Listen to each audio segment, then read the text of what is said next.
Hello guys! Welcome to my vlog again. Ayan, Paul Chabs ulit ang inyong boy katulong. Ayan. So mga kaboy, ang ating gagawin ngayon ay gagawa tayo ng edible flower para sa ating cake. Ayan, para sa ating money cake. Meron kasi nag-request ng money cake. So, ang gagawin nating flower ay gagamit tayo ng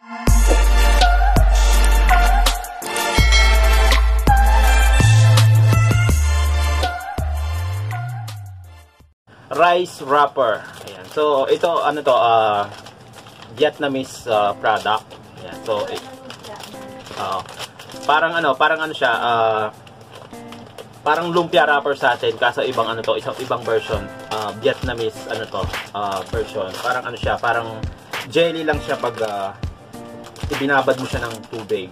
So, ang gagawin natin, gagawa tayo ng lily or stargazer. Ayan. Isang piraso lang naman. Ipapakita ko sa inyo kung paano gawin.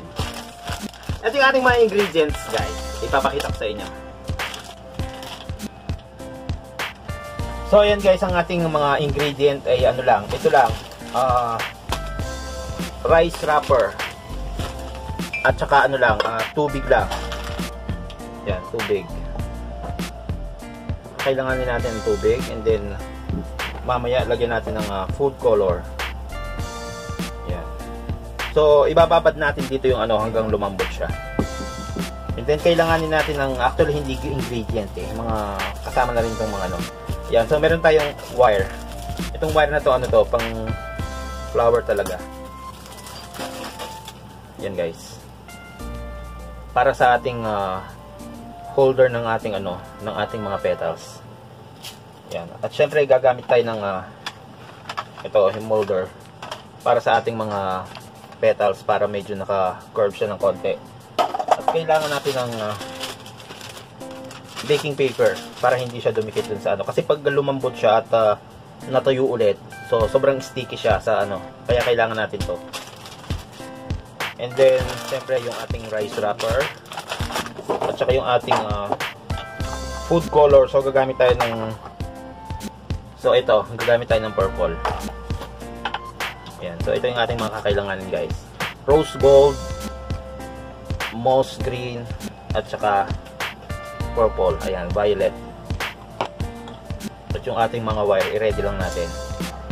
I-ready ko muna yung ating mga molder. Hindi ko lang alam kung merong ano sa atin kung merong rice wrapper sa atin. Hindi lang ako sure kung meron.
So ayun guys, tapos na ang ating mga petals. So kailangan lang natin siyang i-dry ng overnight.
So ito na guys ang ating ito na yung ating flowers na ginawa kahapon.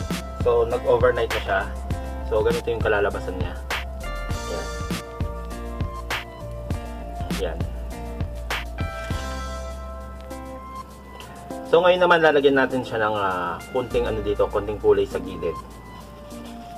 Ayan. Ito rin yung ating mga dahon na nagawa kahapon. Ayan. At saka yung kanyang pinaka-pollen sa gitna. So ngayon a-assemblein ko muna, tapos kukulayin ko muna, tapos lalagyan natin ng kulay sa gilid. Yan, para mabuhay ng konti ang ating flower. So ito na guys. So kailanganin natin ng rose water at saka itong gold natin. At syempre yung tape natin, mamaya i-tape natin yung stem ng ating bulaklak.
So ito na guys, tapos na yung ating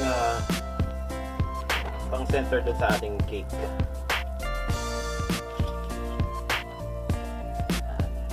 So edible siya guys, pero hindi ko siya pwedeng kagatin kasi overnight namin ginawa to.